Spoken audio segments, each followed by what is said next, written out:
set. Let's start cooking. Ayan. This is Rika B Extension in the house.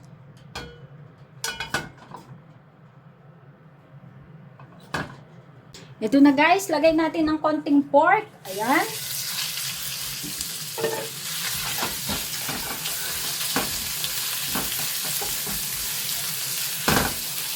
Mekus-mekus.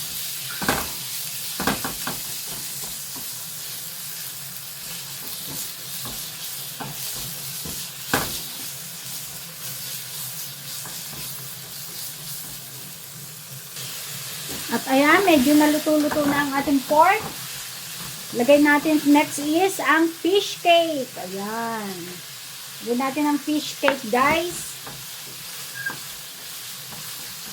At pag medyo nag-brown-brown na din siya, isunod natin ang mga susunod pa. Ayan. Sige lang sa mekus-mekus nang para hindi masunog ang mga ingredients. Ganun. Ito, lagyan ko na siya ng shokosyo. Okay. Salt and pepper yon. Salt and pepper, then black pepper. Para lumasa siya talaga. Okay. Mekus-mekus natin. Ayan, nagba-brown na ang fish cake. Lagay natin next natin ang onions and carrot.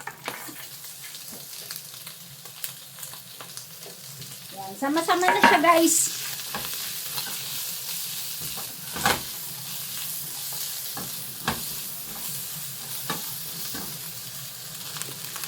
Ayan, sinangkot siya. Konting mekus-mekus lang tayo. At napaka-fresh ng ating white onion. It's a fresh harvest. Ayan, then lagyan na natin siya ng soy sauce.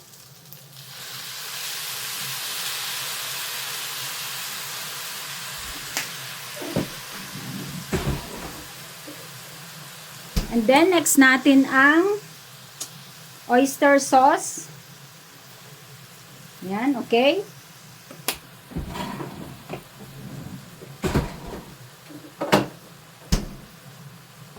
At halu-haluin sila ulit. Napaka-easy nito guys. Tapos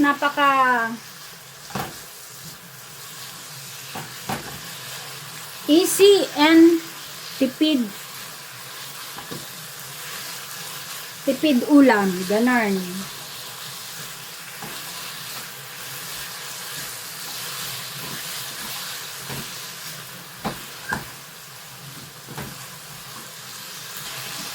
Ayan, medyo okay na siya. At gusto lang natin ay half cook.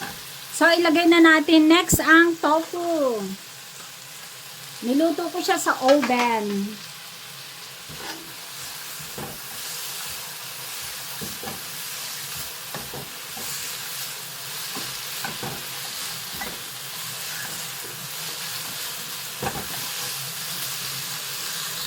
Ayan, okay na siya.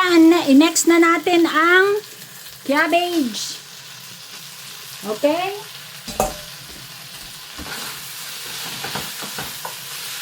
Lahat lang ay ating gawing half cook.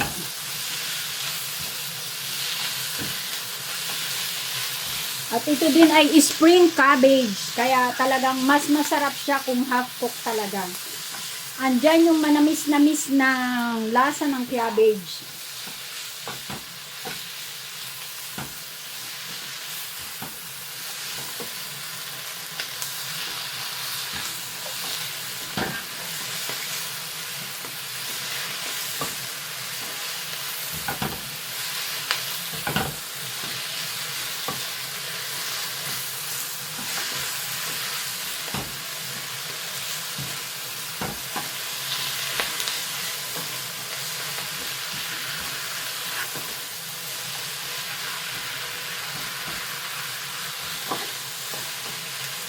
Yan, mukhang okay na guys. Nalanta na siya. I-next natin ang sprout, ang toge. Ayan, toge. Okay, go!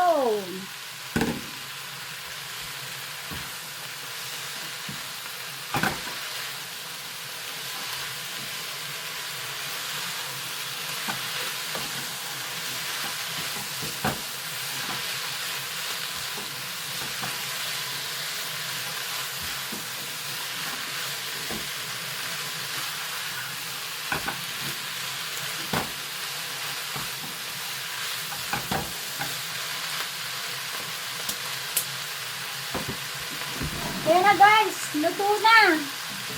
At lagyan lang natin ng sesame oil. Okay? Then, turn off the heat. Jarang! Okay, finish.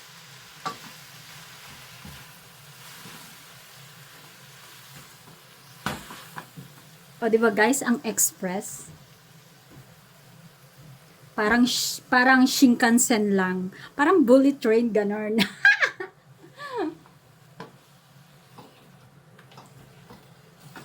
O, pwede na tayong kumain, guys.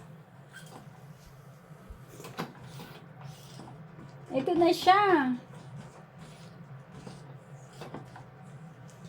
Okay. Ayan, this is it. Oha, oha. Oh. Nakikita nyo ba yan, guys? Ayan, ang sarap. O, diba?